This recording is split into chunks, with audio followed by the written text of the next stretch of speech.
The security camera footage was crystal clear. Their HOA president, Karen Whitfield, dumping a writhing mass of live eels into the Hendersons' pristine pool at 2:47 a.m. What started as a sick prank would unravel a web of corruption, embezzlement, and revenge that had been festering in Maplewood Estates for years. But when those eels began dying in the chlorinated water, Karen had unknowingly committed a felony and handed the Hendersons the perfect weapon to destroy her.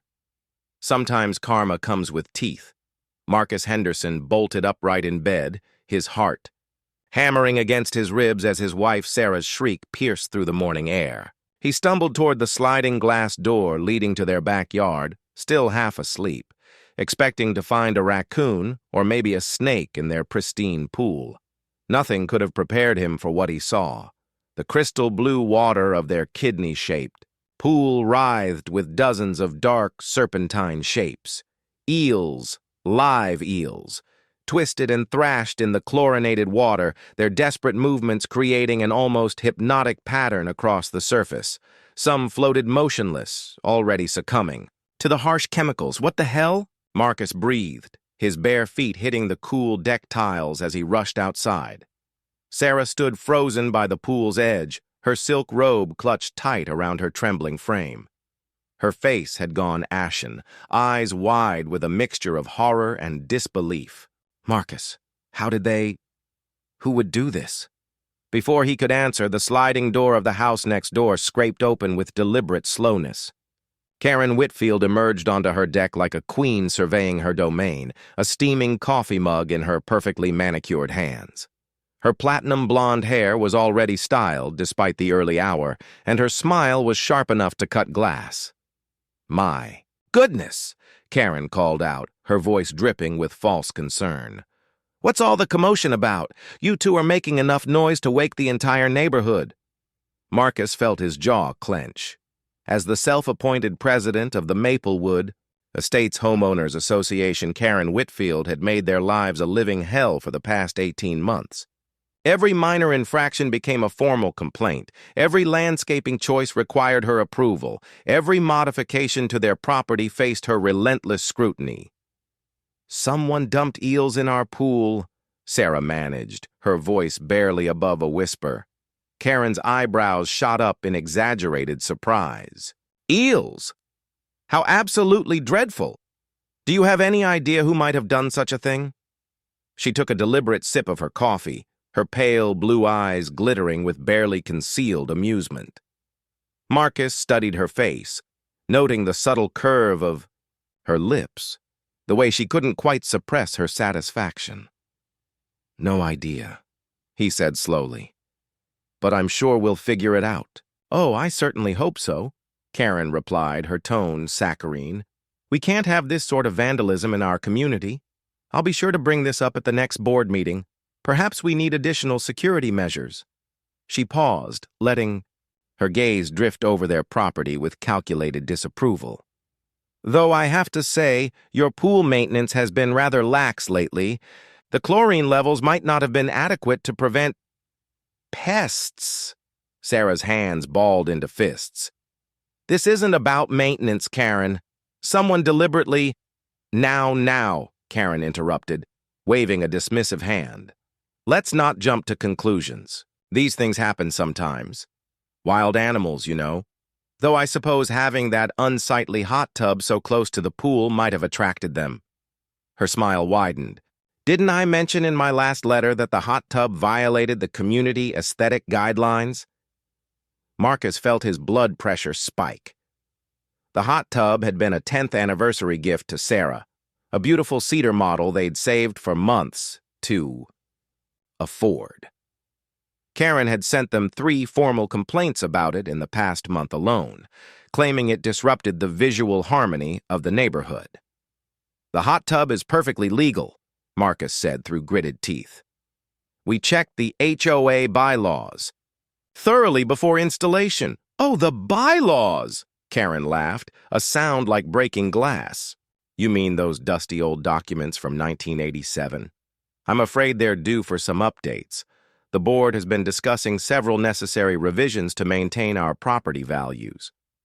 She set down her coffee mug with a sharp clink. Speaking of which, I noticed your fence height exceeds the new proposed limits. We'll need to address that soon. Sarah stepped forward, her earlier shock morphing into fury. There are no new limits, Karen. You can't just make up rules as you go along. Can't I? Karen's mask slipped for just a moment, revealing the cold calculation beneath. I think you'll find that, as HOA president, I have considerable discretion in interpreting community standards, especially when it comes to problem properties. The accusation hung in the air like a toxic cloud. Marcus felt Sarah tense beside him, ready to explode, and he placed a steadying hand on her shoulder. Getting into a shouting match with Karen would only give her more ammunition for her next board meeting presentation. We need to clean this up, he said quietly to Sarah, deliberately turning his back on Karen. I'll call the pool service company. Oh, that's going to be expensive, Karen called out cheerfully. Complete drainage and refill, I'd imagine, plus the chemical treatments. And you'll want to have the filter system professionally sanitized. Eels can carry all sorts of parasites and bacteria. She made a tutting sound. I do hope your homeowner's insurance covers unusual contamination. Marcus's hands curled into fists as he knelt beside the pool, watching the eels' death throes. Some kind of freshwater species, he realized, definitely not native to their suburban Colorado neighborhood. Someone had gone to considerable trouble to source them. His phone buzzed with a text message from their security company. Motion detected. Pool area. 2:47 a.m. View footage? Marcus's pulse quickened. He'd installed the discreet security cameras 6 months ago after a series of minor vandalism incidents around the neighborhood. Broken sprinkler heads, trampled flower beds, garbage scattered across driveways. Sarah had thought he was being paranoid, but Marcus had suspected Karen's influence was poisoning the community atmosphere. He glanced toward Karen's deck, but she'd already retreated inside, her mission accomplished. The sliding door clicked. Shut with finality, Sarah, he said quietly, showing her the text. We've got footage. Her eyes widened, then narrowed with sudden understanding. From last night? 47 a.m. Marcus thumbed open the security app on his phone, his heart racing. Whatever happened, we've got it recorded. Sarah moved closer, her earlier horror transforming into something harder, sharper. If Karen did this, then we'll have proof. Marcus hit the playback button and the black and white footage began to load. The timestamp showed 2:46 a.m., the pool area bathed in the eerie glow of their landscape lighting. The video was crystal clear. At exactly 2:47 a.m., a figure emerged from the shadows along the property line. The person wore dark clothing and moved, with deliberate stealth, dragging what appeared to be a large container. Marcus and Sarah watched in stunned silence as the figure positioned themselves at the pool's edge and began dumping the container's contents into the water. Even in the grainy night vision, the writhing mass of eels was unmistakable. But it was when the figure straightened and turned slightly toward the camera that Marcus felt his blood freeze in his veins. The lighting caught her profile perfectly. The sharp cheekbones, the patrician nose, the platinum blonde hair pulled back in Karen's signature chignon. Holy shit, Sarah whispered. It's her. It's actually her. Karen Whitfield, HOA president and self-appointed guardian of community standards, had committed what amounted to criminal trespassing, vandalism, and, given the eel's apparent suffering in the chlorinated water, possibly animal cruelty. Marcus saved the video file to 3 different cloud storage accounts, his hands trembling slightly. After 18 months of Karen's psychological warfare, they finally had her dead to rights. But as he watched the footage loop again, studying Karen's confident movements and casual demeanor, Marcus realized something that made his stomach churn. This wasn't a moment of impulsive vindictiveness. The way she'd sourced the eels, planned the timing, executed the deed with such calculated precision. This was the work of someone who'd been planning revenge for a long time, which meant their conflict with Karen Whitfield was far from over. If anything, it was just beginning. Sarah was already on her phone, scrolling through contacts. "I'm calling the police." "Wait." Marcus caught her wrist gently. "Let's think about this strategically. Karen's not just our neighbor. She's the HOA president. She has allies on the board, connections in local government. If we're going to take her down, we need to do it right." Sarah's eyes flashed with understanding. "You want to build a case." "I want to destroy her." The words came out harder than Marcus had intended, but he didn't take them back. Karen's been systematically terrorizing this entire neighborhood for over a year. The Johnsons moved away because of her harassment. The Garcias are talking about selling. She's been abusing her position, making up rules, targeting anyone who doesn't bow down to her authority. "So what do you want to do?" Marcus looked out at the pool where the last of the live eels were succumbing to the chemical bath. A plan was already forming in his mind, not just for revenge, but for justice. For every homeowner Karen had bullied, every family she'd driven away. Detective Ray Castellanos had seen a lot of weird shit in his 15 years with the Jefferson County Sheriff's Office, but live eels in a suburban swimming pool was definitely a first. He crouched beside the Hendersons' pool, watching the crime. Scene photographer document the last few floating carcasses while the hazmat crew finished their water sampling. "So you're telling me your HOA president did this?" Ray asked, reviewing his notes. "Karen Whitfield?" Marcus Henderson nodded, his tablet ready with the security footage queued up. "The timestamp matches perfectly with our motion sensors. We've got her dead to rights." Ray had dealt with HOA disputes before, usually noise complaints or property line arguments that escalated beyond reason.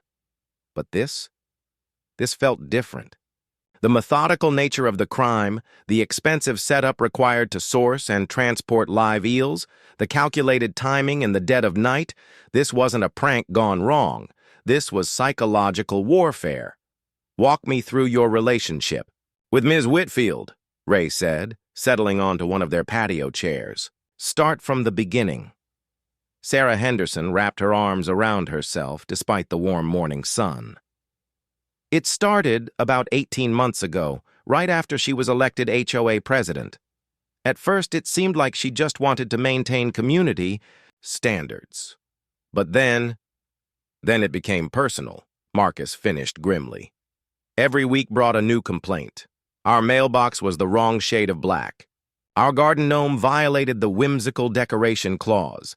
Our car stayed in the driveway 30 minutes past the overnight parking limit." Ray raised an eyebrow. "There's an overnight parking limit?" "There wasn't," Sarah said flatly.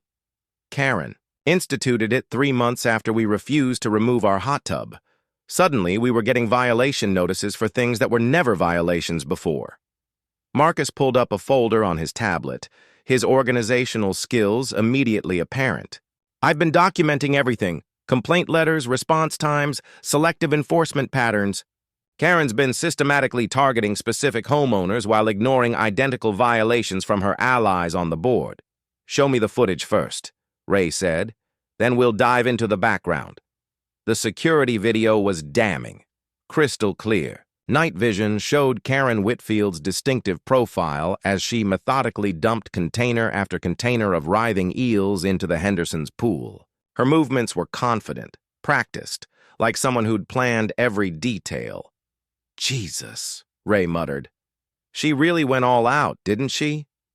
"That's what bothers me most," Marcus said, pausing the video at a frame showing Karen's face in profile. "This wasn't impulsive. She had to source the eels, transport them, case our security patterns. This was premeditated as hell." Ray made notes, his cop instincts pinging. In his experience, people who planned elaborate revenge schemes usually had other crimes hiding in their background. "Tell me about the HOA finances. Any irregularities?" Marcus and Sarah exchanged a loaded glance. "Show him," Sarah said quietly. Marcus swiped to a new folder, this one thick with spreadsheets and financial documents. I'm an accountant by trade, so I know how to read financial statements. Karen's been cooking the books for over a year. Ray leaned forward, his interest sharpening. What kind of cooking? Phantom maintenance contracts, inflated vendor invoices, mysterious administrative fees that don't correspond to any actual services. Marcus pulled up a comparison chart. Look at these landscaping bills. Karen's paying premium grounds management, $12,000 a month for basic lawn care in a neighborhood that previously spent $3,000. Maybe they're just more expensive? Premium grounds management doesn't exist, Sarah said flatly. We called. The business license is fake. The address is a vacant lot. Ray felt the familiar tingle that came with a case breaking wide open. How much are we talking about total? Marcus's expression hardened. Conservative estimate? She's stolen over $200,000 from the HOA reserve fund in the past 18 months. Money that was supposed to go toward community improvements, emergency repairs, insurance payments. And you think the eel incident connects to this? How? Because we've been asking questions, Sarah said. Marcus requested a full financial audit at the last board meeting. Karen's been scrambling to deflect attention ever since. Ray's phone buzzed with a text from his partner. Ran the address. Karen Whitfield has a history. Call me. I need to make... A quick call, Ray said, stepping away from the couple. His partner, Detective Lisa Park, picked up on the first ring. Tell me you've got something good, Ray said. Oh, I've got something. Lisa's voice carried that edge she got when a case started clicking into place. Karen Whitfield, age 47, previously Karen Brennan.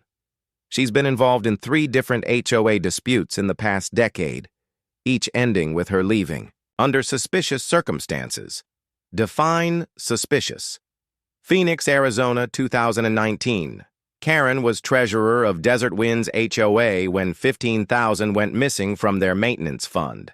Never formally charged, but she moved to Denver 6 months later. Scottsdale, 2021. Karen served as president of Canyon View Estates.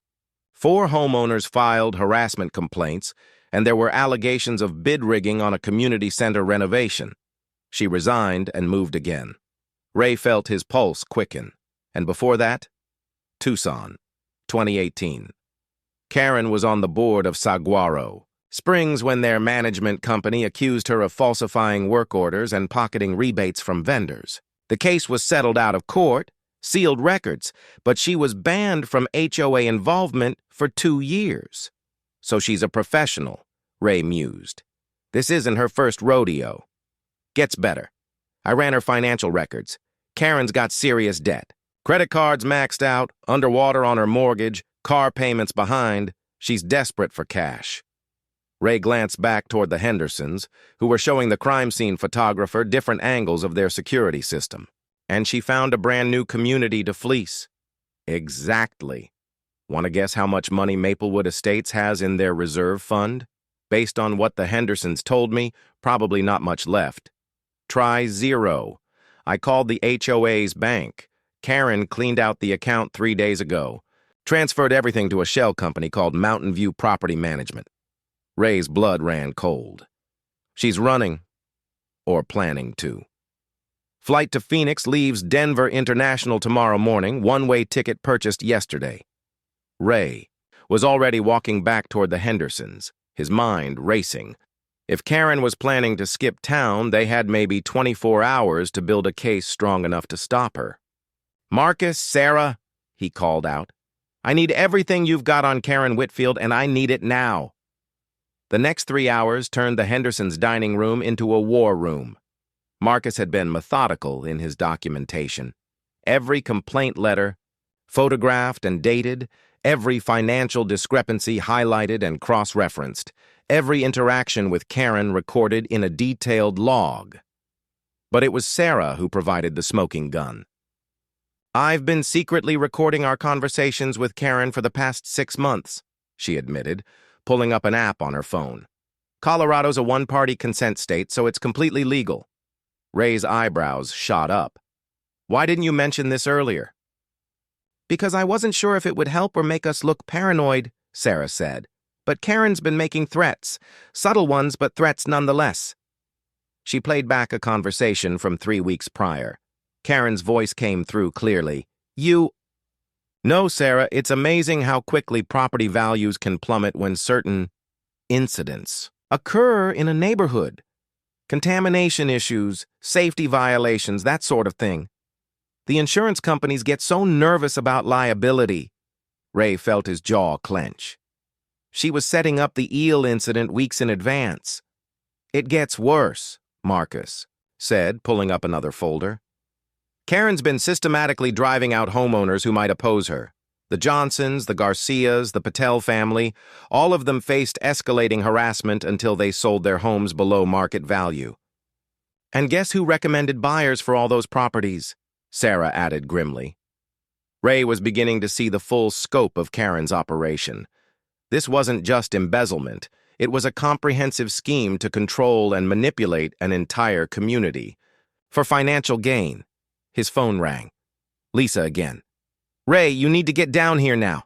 I'm at Karen's house with a warrant, and you're not going to believe what we found. 20 minutes later, Ray stood in Karen Whitfield's immaculate living room, staring at what could only be described as a command center. Multiple computer monitors displayed spreadsheets tracking every homeowner in Maplewood Estates, their financial status, family situations, potential vulnerabilities.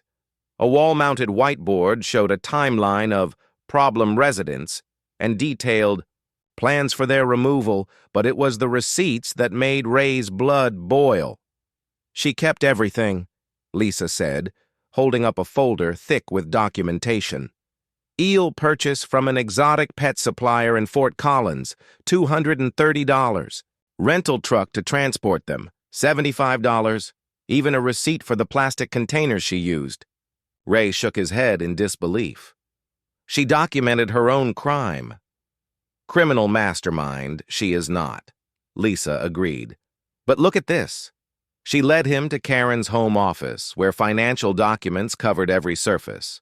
Bank statements, wire transfer, receipts, investment portfolios, all showing the systematic looting of multiple HOA accounts across different states. This goes back 5. The Maplewood Estates Emergency Board meeting was standing room only. Word of Karen Whitfield's arrest had spread through the neighborhood like wildfire, and now nearly every homeowner in the development crowded into the community center. Voices, rising in angry confusion. Marcus Henderson stood at the front of the room beside a whiteboard covered in financial charts, feeling the weight of 60 pairs of eyes boring into him. As the newly appointed interim treasurer, he'd spent the past week diving deep into the HOA's records, and what he'd found made his stomach turn. Ladies and gentlemen, he began, his voice cutting through the chaos. I know you're all upset about the arrest, but that's just the beginning of our problems. Just tell us how bad it is, called out Jim Morrison from the back row.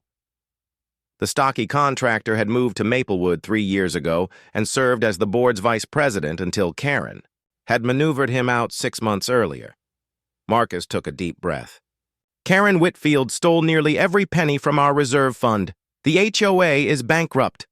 The room exploded into shouting. Homeowners leaped to their feet, demanding answers, casting blame, voicing fears about property values and upcoming assessments. Through the noise, Marcus caught fragments of panicked conversations. My insurance rates are going to skyrocket. Can't afford a special assessment right now. Should have seen this coming when she fired the management company. Please. Marcus banged a pen against the microphone. Let me explain the full scope of what we're dealing with. Gradually, the crowd settled into uneasy quiet. Our reserve fund, which should have contained approximately $400,000, has a balance of $263, Marcus continued. The quarterly insurance payment is due next week, $37,000 that we don't have. The landscaping contractor hasn't been paid in 2 months.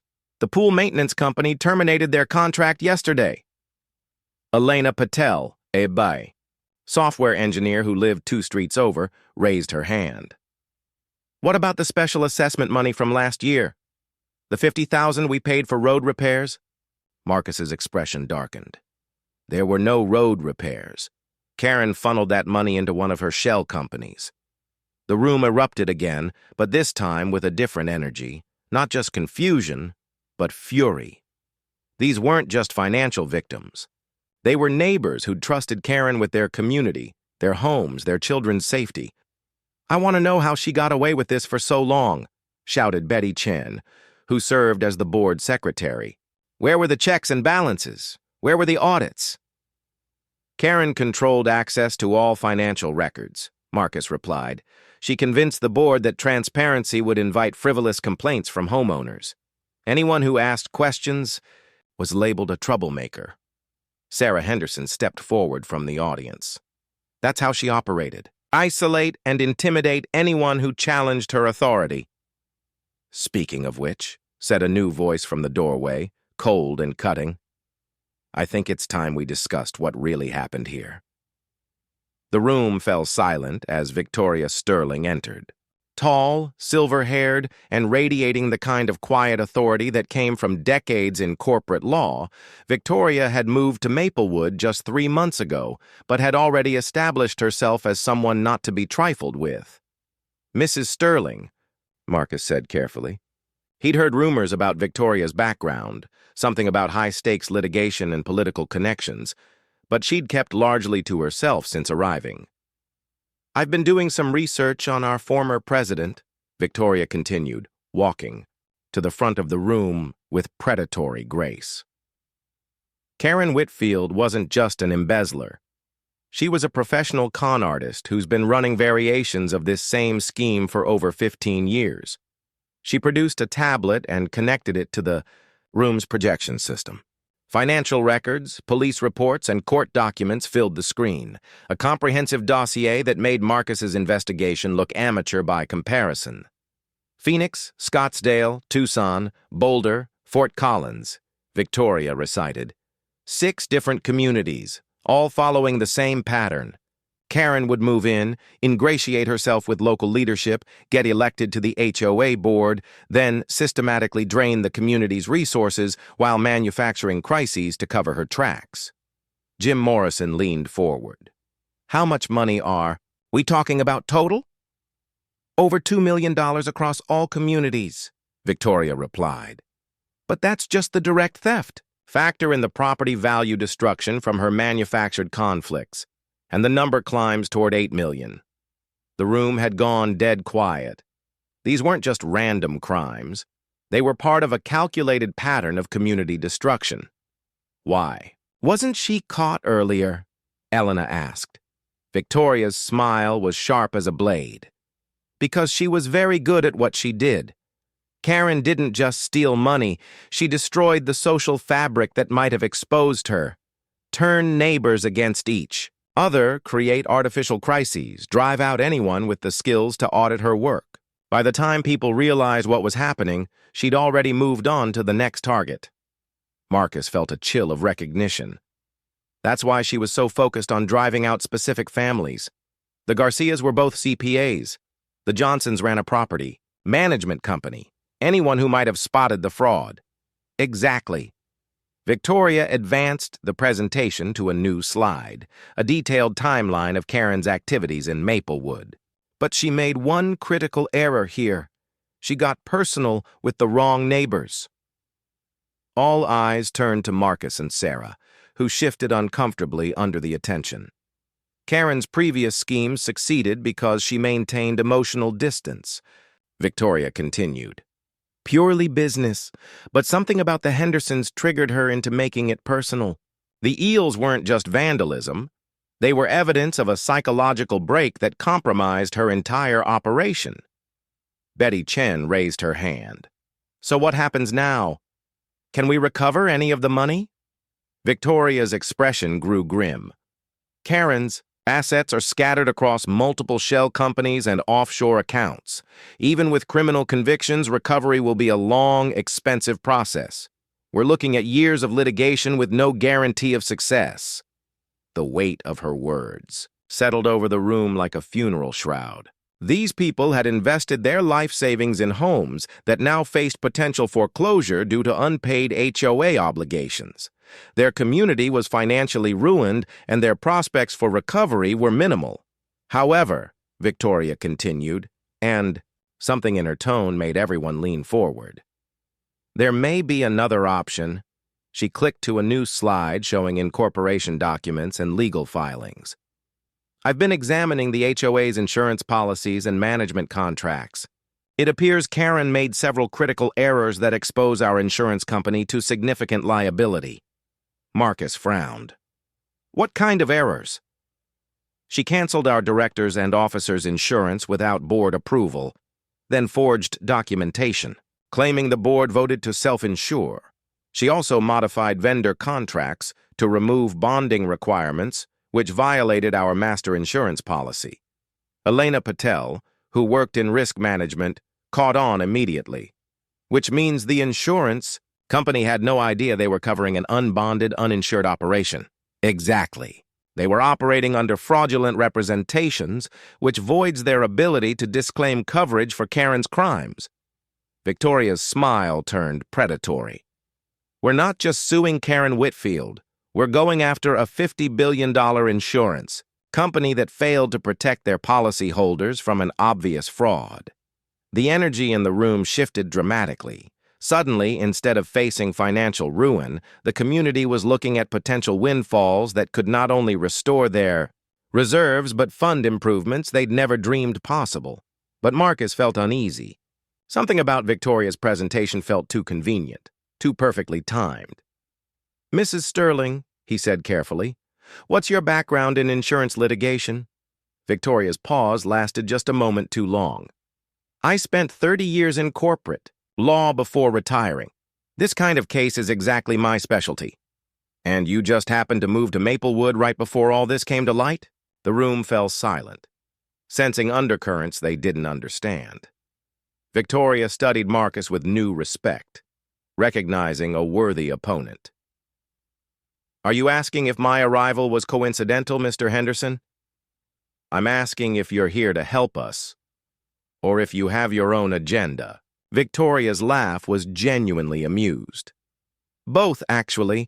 I moved here because I was investigating Karen Whitfield. She destroyed my sister's community in Scottsdale 3 years ago. Diane lost her home, her marriage, everything. She died of stress-induced heart failure before Karen could be brought to justice. The admission hung in the air like a thunderclap. Victoria Sterling hadn't stumbled into their crisis. She'd been hunting Karen Whitfield for years. So this is personal for you, too, Sarah said quietly. Very personal. Victoria's composed mask slipped, revealing decades of carefully banked fury.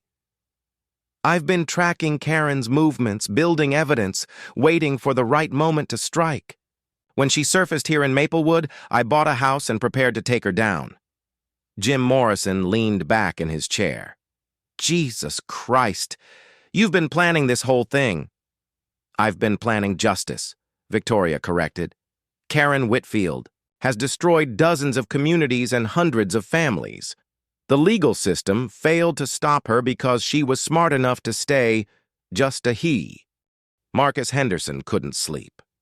For the third night in a row, he found himself at his kitchen table at 2 a.m., laptop open, diving deeper into the nightmare that Victoria Sterling had brought to their doorstep. The background check had been just the beginning. Every search led to more disturbing revelations about the woman who'd positioned herself as their savior. Victoria hadn't just been fired for prosecutorial misconduct, she'd been the subject of a federal investigation for manufacturing evidence, intimidating witnesses, and running an illegal surveillance operation against defense attorneys. Her sister Diane's suicide hadn't been about financial stress. Court records showed Diane had been Victoria's bagman, laundering money from their evidence-tampering scheme. When internal affairs closed in, Diane cracked under pressure and left behind a suicide note detailing Victoria's crimes. The institutionalization records were sealed, but Marcus had found enough fragments to piece together a terrifying picture. Victoria Sterling suffered from what psychiatrists termed justice-oriented paranoid delusions, an obsessive belief that she alone could correct the failures of the legal system, combined with a complete inability to distinguish between legitimate justice and personal vengeance. "You're going to burn a hole in that screen," Sarah whispered, padding into the kitchen in her robe. "I can't stop looking," Marcus admitted. "Every document I find makes her seem more dangerous." Sarah poured herself a glass of water and sat beside him. "What's the worst thing you've found?" Marcus turned the laptop toward her, showing a psychiatric evaluation from Victoria's commitment hearing. "She believes that certain people are inherently evil and must be eliminated for the greater good. The doctors called it messianic complex with homicidal ideation." "Jesus." Sarah scanned the document, her face paling. "And we invited her into our community center, gave her access to all our records." "It gets worse." Marcus pulled up another file. "Remember how she said she'd been tracking Karen for 3 years? I found evidence going back 7 years. Victoria's been following Karen across multiple states, using false identities, infiltrating communities where Karen operated." "You think she's been planning this confrontation the whole time?" "I think Victoria Sterling is more dangerous than Karen Whitfield ever was." Marcus rubbed his tired eyes. "Karen was a thief and a bully, but Victoria's a predator who's convinced herself she's serving justice." His phone buzzed with a text message. "Still awake, Mr. Henderson? We should talk." Marcus and Sarah froze, staring at the screen. The timestamp showed 2:17 a.m. "How does she know you're awake?" Sarah whispered. Before Marcus could answer, another text arrived. "The coffee shop on Maple Street. 20 minutes. Come alone, or everyone in Maplewood learns about your little investigation." "She's been watching us," Marcus realized. "Probably has surveillance equipment set up." Sarah grabbed his arm. "Don't go. Call the police." "And tell them what? That a woman who helped expose a major embezzlement scheme wants to meet for coffee?" Marcus stood, reaching for his jacket. "Victoria's too smart to do anything that leaves evidence. But if I don't show up, she might escalate. Then I'm coming with you." "No." Marcus kissed her forehead. "If something goes wrong, I need you here to call for help. Keep the phone ready and start recording if I'm not back in 2 hours." The drive to Maple Street took 12 minutes through empty suburban roads. Marcus found Victoria sitting in a corner booth at the 24-hour diner, looking perfectly composed despite the late hour. She'd ordered 2 cups of coffee, as if his arrival was a foregone conclusion. "Punctual," she said as he slid into the opposite seat. "I appreciate that in a person." "What do you want, Victoria?" "To clear the air between us." Victoria pushed 1 coffee cup toward him. "You've been investigating me, rather thoroughly from what I can tell." Marcus left the coffee untouched. "You lied to us about everything, your background, your motivations, your mental health history." "I selectively omitted details that weren't relevant to our mutual goals." Victoria sipped her coffee calmly. "Yes, I was dismissed from the prosecutor's office. Yes, I spent time in a psychiatric facility. But none of that changes the fact that Karen Whitfield is a career criminal who needed to be stopped.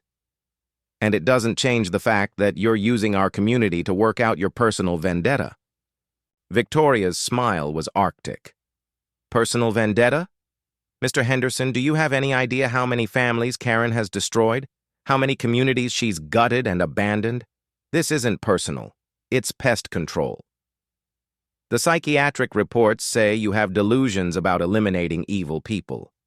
The psychiatric reports were written by doctors who've never seen the kind of systemic corruption I've spent my career fighting." Victoria leaned forward, her eyes intense. "Do you know why I was really fired from the prosecutor's office?" Marcus waited. "Because I discovered that my supervisor was taking bribes to throw cases. When I tried to expose him, he had me investigated for the very crimes he was committing. The evidence manufacturing, the witness intimidation, that was all him, but he managed to pin it on me." "So you're the victim in all this?" "I'm a prosecutor who discovered that the system is rigged to protect the very criminals it's supposed to punish." Victoria's voice carried a messianic fervor that made Marcus's skin crawl. Sometimes, Mr. Henderson, justice requires operating outside official channels. And your sister, was she collateral damage in your crusade for justice? Victoria's mask slipped for just a moment, revealing something raw and wounded underneath. Diane couldn't handle the pressure of fighting a corrupt system. She took the coward's way out instead of standing up for what was right. The casual dismissal of her sister's suicide confirmed Marcus's worst fears about Victoria's mental state. This wasn't grief or trauma. It was the cold calculation of someone who'd completely detached from normal human empathy. "What do you want from me?" he asked. "I want you to stop investigating me and focus on what really matters, making sure Karen Whitfield pays for her crimes." Victoria pulled out a tablet and showed him a legal document. "The federal prosecutor's office has agreed to take the case. Karen will be charged with conspiracy, wire fraud, money laundering, and racketeering. She's looking at 30 years minimum." Marcus scanned the document, noting the impressive list of charges. "This is what you wanted all along. This is justice, Mr. Henderson. Something the system failed to provide for 7 years while Karen continued destroying communities. And after she's convicted? What then?" Victoria's smile returned, sharp and predatory. "Then I find the next Karen Whitfield. There are dozens of them out there, running similar schemes, ruining innocent people's lives while the authorities turn a blind eye. You're talking about becoming a vigilante. I'm talking about filling the gaps that official law enforcement can't or won't address." Victoria finished her coffee and stood. "The question is whether you're going to help me or hinder me. And if I choose to hinder you, then you'll discover that I can be just as resourceful in dealing with obstacles as I was in exposing Karen." Victoria's tone remained conversational, but the threat was unmistakable. "I know about your consulting business, Mr. Henderson, about the corners you cut on the Johnson account, about the tax irregularities you've been hiding from the IRS. Marcus felt ice form in his stomach. "You've been investigating me." "I investigate everyone who might pose a threat to my objectives. It's simply good planning." Victoria gathered her purse. "Nothing I found would necessarily result in criminal charges, but it would certainly destroy your accounting practice and cost you your CPA license." The threat hung in the air between them like poison gas. Victoria had just demonstrated that she could destroy his livelihood with a few phone calls to regulatory agencies. "What exactly are you asking me to do?" "Continue serving as interim treasurer. Cooperate with the federal investigation. Help ensure that Karen receives the maximum possible sentence." Victoria paused at the booth's edge. "And forget whatever concerns you might have about my background or methods. And if Karen's conviction isn't enough for you, if you decide she needs to face some other kind of justice?" Victoria's laugh was genuinely amused. "Mr. Henderson, I'm not a killer. I'm a prosecutor who believes in using every available tool to ensure justice is served. Sometimes that means bending rules that protect the guilty at the expense of the innocent." She walked away, leaving Marcus alone with 2 coffee cups and the growing certainty that he'd just been recruited into something far more dangerous than HOA politics. His phone buzzed with a text from Sarah. "Everything okay?" Marcus stared at the message, trying to figure out how to explain that their neighborhood savior was actually a delusional vigilante who'd just blackmailed him into cooperation. Before he could respond, another message arrived from Victoria. "Give my regards to Sarah. Beautiful woman. It would be a shame if anything happened to disrupt her veterinary practice. Professional licensing boards can be so unpredictable." Marcus's hands shook as he realized the full scope of Victoria's surveillance operation. She knew about Sarah's work, their finances, their vulnerabilities. She'd turned their entire lives into leverage for her crusade against Karen Whitfield. As he drove home through the empty streets of Maplewood Estates, Marcus wondered if they'd traded one sociopath for another, and whether the Janet Foster looked nothing like Marcus had expected. Instead of the broken suburban victim he'd imagined, she was sharp-eyed and methodical, spreading documents across the Hendersons' dining table with the precision of a seasoned investigator. At 52, she carried herself with the quiet intensity of someone who'd been to hell and fought her way back. Karen Whitfield didn't choose Scottsdale randomly, Janet began, pulling up a timeline on her laptop. Victoria Sterling guided her there. Bought a house 6 months before Karen arrived, established herself in the community, then started dropping hints about financial irregularities she'd noticed in our HOA records. Sarah leaned forward, studying the documentation. You're saying Victoria created the crisis. Victoria created the conditions that made Karen's scheme possible. She identified communities with vulnerable financial structures, aging board members, and weak oversight. Then she'd anonymously tip off Karen about the opportunities. Marcus felt sick. But why? What did Victoria gain? Power, control, the intoxicating rush of playing God with people's lives.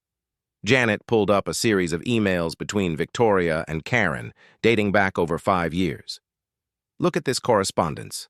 Victoria wasn't just tracking Karen, she was coaching her. The emails were damning. Victoria provided detailed intelligence about target communities, suggested improvements to Karen's embezzlement techniques, and even helped her establish shell companies to launder stolen funds.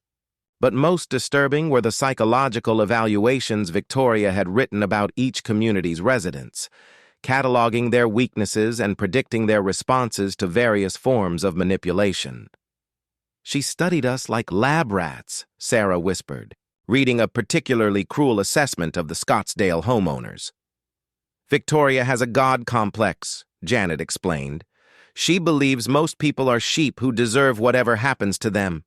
In her mind, anyone foolish enough to fall for Karen's schemes deserves to lose everything. Marcus found an email that made his blood freeze. The Henderson couple shows promising resistance patterns. Mr. H's accounting background creates audit risk, but his protective instincts toward his wife provide excellent leverage points. Recommend accelerated timeline to prevent organized opposition. She's been planning our specific destruction for months, he realized. Years, Janet corrected. Victoria doesn't just find communities for Karen to rob, she chooses them based on psychological profiles. She wants to watch how different personality types respond to systematic abuse. You and Sarah were selected because you represented the kind of organized resistance that usually stops Karen's schemes. Sarah wrapped her arms around herself. We're not neighbors to her. We're test subjects. Exactly. And now that the experiment is reaching its conclusion, Victoria's ready to eliminate the evidence. Janet pulled up another document, a property deed showing that Victoria had quietly purchased 4 houses in Maplewood over the past 2 years, all under different shell companies. Marcus stared at the addresses. She owns a quarter of our neighborhood, which means she controls enough votes to dissolve the HOA entirely once Karen's conviction creates the legal chaos she needs. Victoria will buy out the remaining homeowners at distressed prices, then redevelop the entire area as luxury condos. The scope of the conspiracy was breathtaking. Victoria and Karen hadn't just been running financial scams, they'd been orchestrating the systematic destruction and acquisition of entire communities. How many neighborhoods? Sarah asked quietly. 14. Confirmed, probably more. Victoria's been perfecting this technique for over a decade. Find a community with the right demographics, insert Karen to create financial chaos, then swoop in as the savior while positioning herself to profit from the reconstruction. Marcus's phone buzzed with a text from Victoria. Emergency board meeting tonight, 8 p.m. FBI wants to discuss federal charges. Attendance mandatory. She's moving faster than I expected, Janet said, reading over his shoulder. In Scottsdale, Victoria waited 6 months after Karen's arrest before making her final play. But something's got her spooked here. What kind? Of final play? Sarah asked. Janet's expression grew grim. The disappearances. The word hung in the air like a death sentence. What disappearances? Marcus asked. 3 families from our community went missing after Karen's trial ended. The Rodriguezes, the Kim family, and Bill Patterson, a widower who'd been asking too many questions about Victoria's background. Janet pulled up missing persons reports. Police found no evidence of foul play, no signs of struggle. Just 3 separate families who packed up and left in the middle of the night, abandoning mortgages and jobs. Maybe they just wanted a fresh start after everything they'd been through. Bill Patterson left behind a dog he'd had for 12 years, a purebred golden retriever named Max that he treated like a child. Janet's voice was flat. You don't abandon a beloved pet unless you're either dead or running for your life. Marcus felt the room spinning. You think Victoria killed them? I think Victoria gave them a choice. Disappear voluntarily or disappear permanently. And I think she's about to offer the same choice to anyone in Maplewood who poses a threat. To her end game, Sarah grabbed Marcus's hand. We have to go to the police. With what evidence? Janet asked. 3 families who left no forwarding addresses? A psychiatric patient's word against a respected community leader? Victoria's too smart to leave proof of direct involvement. Then what do we do? Janet smiled for the first time since arriving, and it wasn't a pleasant expression. We give Victoria exactly what she wants and use it to destroy her. For the next 2 hours, Janet outlined a plan that was equal parts brilliant and terrifying. They would attend Victoria's emergency meeting and appear to go along with her federal prosecution strategy. But while Victoria focused on finalizing Karen's destruction, they would be gathering evidence of the larger conspiracy. Victoria's greatest weakness is her need to control every detail, Janet explained. She can't resist showing off her intelligence, explaining her methods to people she considers inferior. If we can get her talking about the scope of her operation while recording the conversation, the FBI would have everything they need for a federal conspiracy case, Marcus finished. Exactly. Victoria Sterling thinks she's untouchable because she's been operating in legal gray areas. But if we can prove she's been running a multi-state criminal enterprise, Sarah frowned.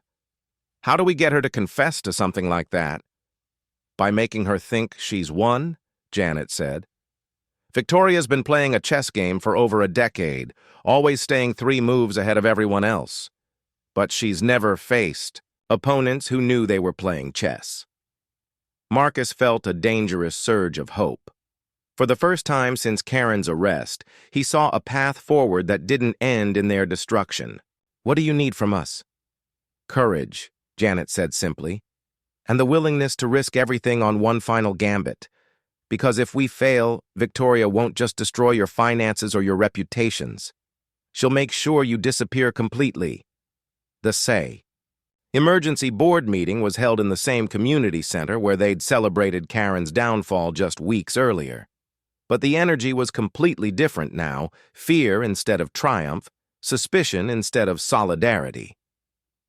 Victoria had positioned herself at the head table like a judge preparing to render verdict on the assembled residents.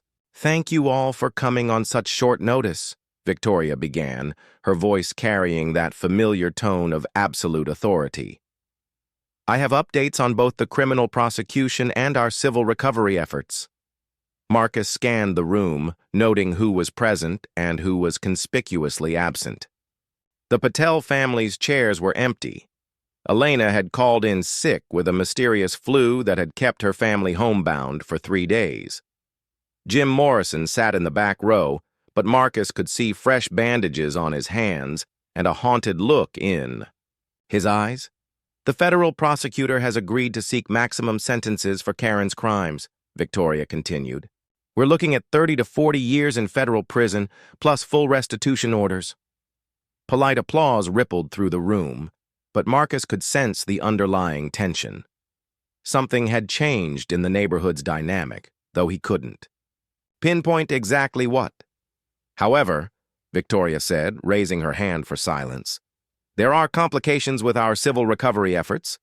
It appears several community members have been conducting unauthorized investigations that may have compromised our legal position. All eyes turned toward Marcus, and he felt the weight of Victoria's trap closing around him. "Mr. Henderson," Victoria said with false sweetness, "would you care to explain why you've been sharing confidential HOA documents with outside parties?" The question was a masterpiece of manipulation, true enough to be plausible, vague enough to avoid libel, damaging enough to isolate him from potential allies. Marcus realized that Victoria had been monitoring his communications with Janet, possibly for weeks. "I've been researching Karen's methods to help with the prosecution," Marcus replied carefully. "By contacting people in other communities without board authorization. By sharing financial records with unauthorized third parties." Victoria's voice carried the righteous indignation of a prosecutor addressing a hostile witness. "Do you understand that such actions could jeopardize our insurance claims and federal prosecution?" Marcus felt the room's sympathy shifting. Part 6. The Reckoning. The silence in the community center stretched like a taut wire, ready to snap. Victoria Sterling stood frozen at the podium, her carefully constructed mask finally cracking as she stared at Marcus Henderson's phone recording. Their confrontation, 60 pairs of eyes watched the tableau unfold, sensing they were witnessing something far more dangerous than a simple neighborhood dispute. "You're making a very serious mistake, Mr. Henderson," Victoria said finally, her voice carrying a new edge, cold, calculating, and utterly without pretense. "Am I?" Marcus kept his phone raised, the red recording dot clearly visible.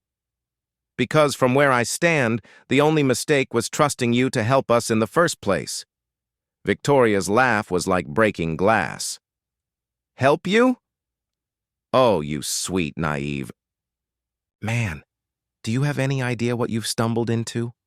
What you're trying to destroy? Why don't you enlighten us?" Marcus challenged. The transformation was startling.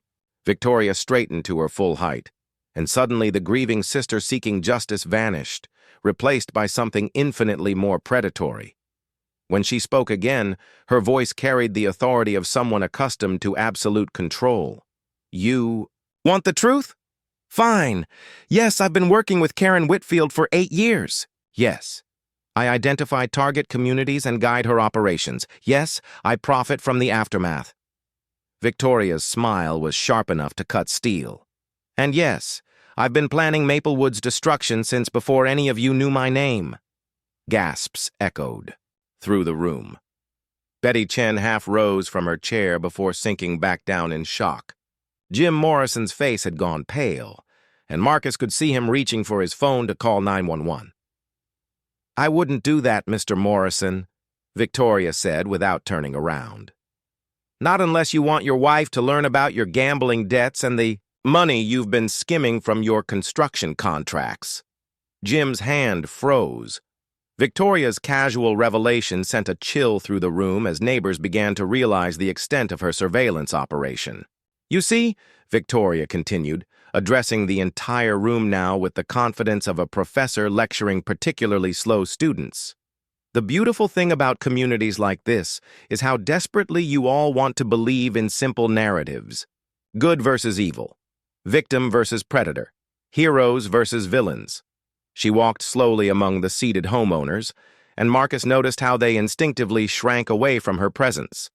But real life is so much more complex. Take Karen, for instance. Was she a criminal? Absolutely. Did she steal your money? Without question. But she was also a tool, my tool, carefully guided and precisely deployed to achieve specific objectives. Sarah stood up from her seat. "You destroyed people's lives for money?"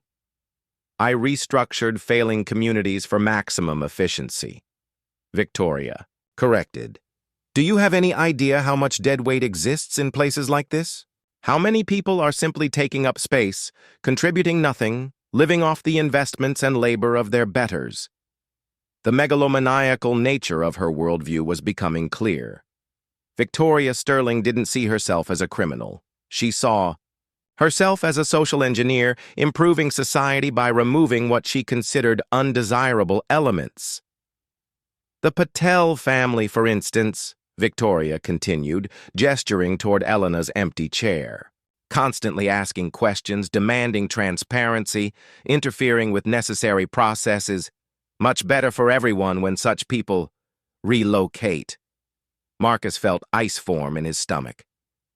Where is Elena's family, Victoria? Safe. For now. As long as no one does anything precipitous. Victoria's smile was arctic. You see, Mr. Henderson, the problem with your little investigation is that it threatens a delicate ecosystem I've spent years constructing. She pulled out her own phone and began scrolling through what appeared to be surveillance footage. The screen showed the interior of various Maplewood homes. Living rooms, kitchens, bedrooms. Marcus recognized his own house among the feeds. How long have you been watching us? Sarah asked, her voice barely above a whisper. Since before I bought my first property here. Hidden cameras, audio devices, network monitoring, financial surveillance. I know everything about everyone in this room. Victoria's eyes glittered with predatory satisfaction. Your secrets, your weaknesses, your pressure points. She tapped her phone screen, and speakers throughout the community center crackled to life with audio recordings. Marcus's voice. Sometimes, I think about just walking away from everything. Sarah's voice. The insurance money from my father's death. I never told you how much it really was. Betty Chen's voice. If anyone finds out about the affair, my marriage is over. Jim. Morrison's voice. The concrete mix wasn't up to code, but they'll never know. One by one, Victoria played damaging snippets from private conversations, watching as each homeowner realized the extent of her violation of their privacy. The psychological impact was devastating. These people now knew their most intimate secrets, were weapons in Victoria's arsenal. Stop, Marcus said, his voice cutting through the audio assault. We get the point. You've been spying on us, blackmailing us, manipulating us. But why? What's the end game? Victoria clicked off the recordings and smiled with genuine pleasure. The end game, Mr. Henderson, is perfection, or at least my version of it. She walked back to the podium and pulled up an architectural rendering on the room's projection system. Instead of Maplewood's modest suburban homes, the screen showed a gleaming complex of luxury condominiums and commercial spaces. Sterling Estates, Victoria announced. A planned community for carefully vetted residents who understand the value of proper authority and social order. No HOA democracy, no neighborhood committees, no troublesome questions about finances or management decisions. Marcus stared at the rendering, finally understanding the full scope of Victoria's vision. You're going to tear down the entire neighborhood. I'm going to improve it. Eliminate the human inefficiencies. Remove the problematic elements. Create something worthy of my investment. Victoria's voice carried messianic fervor. Karen's theft created the financial crisis necessary to force distressed sales. The federal prosecution will create legal chaos that invalidates existing deed restrictions, and my systematic removal of resistant residents will clear the way for total redevelopment. Sarah found her voice. You're completely insane. I'm completely in control, Victoria corrected. Something you're about to learn firsthand. She nodded toward the community center's exits, where Marcus now noticed several men in dark clothing had positioned themselves. Not police. Private. Security with the kind of military bearing that suggested extensive training in violence. Mr. Henderson, I'm going to need that phone. And if I refuse? Victoria's smile turned predatory. Then we'll discover whether your wife's veterinary skills extend to treating gunshot wounds. The threat hung in the air like a toxic cloud. Marcus realized that Victoria had moved beyond psychological manipulation into direct physical intimidation. Whatever restraints had previously governed her behavior were gone, but he also realized that Janet Foster's plan was working perfectly. Victoria's need to explain her brilliance, to justify her actions, to demonstrate her superiority, had led her to confess to multiple federal crimes in front of 60 witnesses. "Before I give you anything," Marcus said, "I want to know about the missing families, the ones from Scottsdale and the other communities. What really happened to them?" Victoria's pause was barely perceptible, but Marcus caught it. For the first time since beginning her monologue, she seemed uncertain. "Some people," she said carefully, "prove incapable of adapting to necessary changes, when relocation isn't sufficient." She didn't finish the sentence, but the implication was clear. Victoria Sterling wasn't just a white-collar criminal, she was a killer who eliminated obstacles to her grand designs. "My God," Betty Chen whispered. "You murdered them." "I eliminated problems," Victoria snapped, her composure finally cracking. "People who couldn't understand that resistance was futile, that fighting me would only bring more suffering to their families." The confession electrified the room. This wasn't financial fraud anymore. This was a serial killer explaining her methodology to her next victims. But Marcus had one more card to play. "The thing is, Victoria," he said, pulling a small device from his pocket, "you're not the only one who's good at surveillance." The device was a signal booster Janet had given him, amplifying his phone's recording to a police frequency that had been monitoring the meeting for the past hour. Victoria's entire confession, the conspiracy with Karen, the murders, the blackmail, operation, the planned development scheme, had been broadcast live to federal agents positioned outside the building. Victoria's eyes widened as she recognized the device. "You clever little—" The community center's doors exploded inward as FBI tactical teams flooded the room. Victoria's security men were on the ground in seconds, their weapons confiscated before they could react. Victoria herself stood frozen, at the podium, finally understanding that she was the one who'd been outmaneuvered. "Victoria Sterling," the lead agent announced, "you're under arrest for conspiracy, racketeering, wire fraud, money laundering, and multiple counts of murder." As handcuffs clicked around Victoria's wrists, she looked directly at Marcus with something approaching respect.